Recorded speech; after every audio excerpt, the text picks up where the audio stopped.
Bienvenue à toi, ami crypto-mineur. Bienvenue sur la chaîne Happy Mining. On se retrouve aujourd'hui pour le test du Jasminer X16Q, un mineur pour miner de l'Ethereum classique et autres crypto-monnaies qui utilisent le même algorithme ETH, ETCH. C'est une machine qui, à une certaine époque, avant le merge Ethereum, nous aurait fait rêver. Tellement vous allez voir que elle a une efficience là, le top du top, quoi. Voilà, donc c'est le Jasminer XSQ.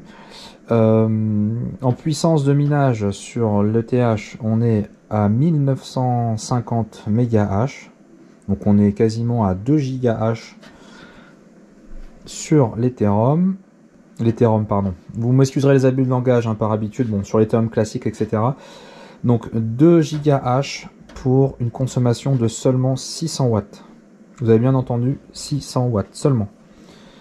Donc ça fait rêver, hein, à l'époque avec les rigs de minage qu'on avait, on était à 100, on était à 115, 120 watts pour 60 MHz.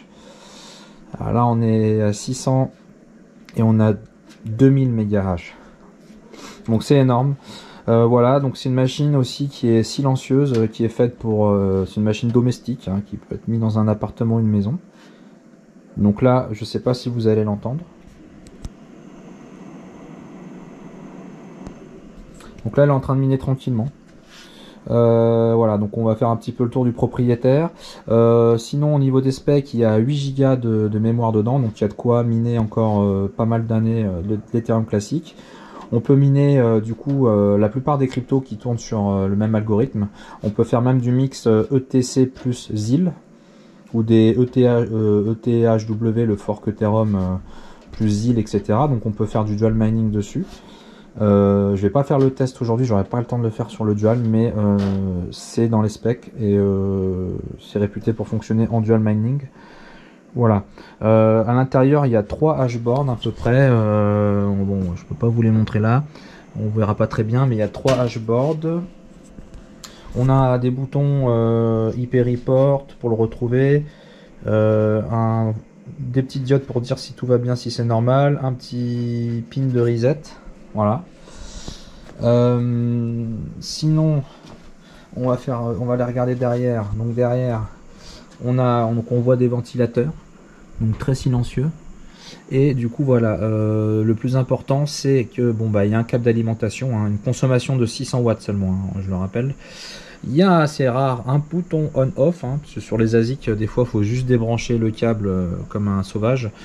Là il y a un bouton on-off. Vous avez deux façons de le connecter au réseau. Le plus simple c'est une prise Ethernet RJ45. Sinon vous pouvez mettre une antenne Wi-Fi. Et vous pouvez le configurer en Wi-Fi. Bon ça je ferai pas le test aujourd'hui en Wi-Fi, j'aurai pas le temps. Voilà, et puis après c'est fourni avec des supports, on peut en mettre un de chaque côté pour pouvoir le mettre dans un rack. Voilà, donc machine très silencieuse qui prend pas de place et qui produit quand même 2 GHz pour 600 watts sur l'Ethereum classique. Donc c'est quand même canon. En termes de bruit, bah voilà, on entend.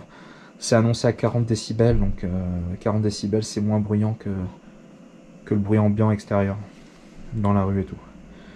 Voilà, voilà pour le tour rapide du propriétaire, et je vais vous montrer maintenant comment on le configure, pour ceux qui auraient besoin de configurer cette machine. On se retrouve maintenant pour la suite du test du Jasminer XSQ 1950 MHz. Donc quand vous branchez la machine en RJ45, vous pouvez aller ensuite sur votre box internet pour regarder sur quelle IP elle s'est connectée. Donc là on voit, elle s'appelle Jasminer. Voilà. On récupère l'adresse IP, vous tapez l'adresse IP ensuite sur votre navigateur. Donc là je me suis déjà connecté dessus. Le login mot de passe c'est par défaut c'est root, donc R-O-O-T. Root en anglais, racine, la racine. Voilà, donc je trouvais ça intéressant de faire un test sur les Jasminer parce que on n'est pas trop habitué aux interfaces Jasminer, et j'étais curieux de voir, surtout sur une si belle machine comme ça, très efficiente. On verra la rentabilité À la fin, bon, c'est là où le bas blesse et vous allez voir, c'est pas les machines les plus intéressantes en termes d'ASIC. Il y a les Caspar en ce moment, même le Bitcoin, c'est plus rentable. Mais on va voir tout ça. Donc on arrive, il y a un dashboard qui est en auto-refresh par défaut. On voit le type de la machine, on a en 1950 MHz. La température de fonctionnement de la machine actuelle, vous voyez, c'est en dessous de 40 degrés, c'est top. Vous avez le hash rate en temps réel et la moyenne. Donc là en temps réel on est à 1915 et le hash rate moyen pour l'instant est de 1800. Ça va continuer à monter. Vous avez les numéros de série sur chaque composant de la machine, la control board, les hashboards. Voilà, vous avez le pourcentage des ventilateurs, à combien ils tournent, l'URL de la pool, le wallet, et si ça mine bien et que les shared, il faut bien vérifier qu'ils sont accepted, il n'y a pas de rejected. Voilà. Et vous avez la board dashboard avec le hash rate en cours. Voilà, donc c'est comme pour tous les ASIC, il faut aller dans les settings ensuite. Vous allez dans Miner, et là vous allez pouvoir définir l'URL de la pool de minage. Donc là j'ai utilisé ToMiner. Vous mettez votre adresse Ethereum classique et Submit. Et ça suffit, vous pouvez le mettre sur les trois pareils. Ensuite il y a des techniques pour faire comme je vous disais en introduction, il y a des techniques pour miner sur de l'Ethereum classique plus du ZIL, faire du dual mining. En général, ça, vous verrez les docs, il faut les voir sur les pages des pools. Il faut indiquer en fait vos deux adresses, vos deux wallets, et l'URL sera spécifique pour ça. En tout cas, c'est prévu pour. Ensuite, vous avez une page Ethernet, bon, avec la configuration réseau qui est automatique. WLAN, c'est pour le Wi-Fi. Le mineur est fourni en fait avec une documentation. Enfin, il y a un QR code et vous avez accès à la documentation. Voilà, admin, vous pouvez changer votre mot de passe.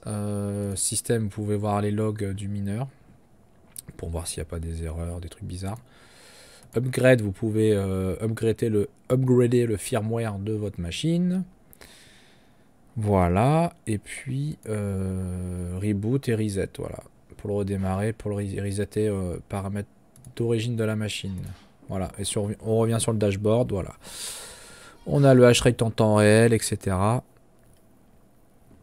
Voilà, donc assez simple, vous voyez, à configurer.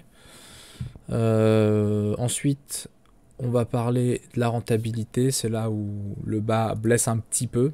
En tout cas, sur l'Ethereum classique, c'est une des machines les plus rentables.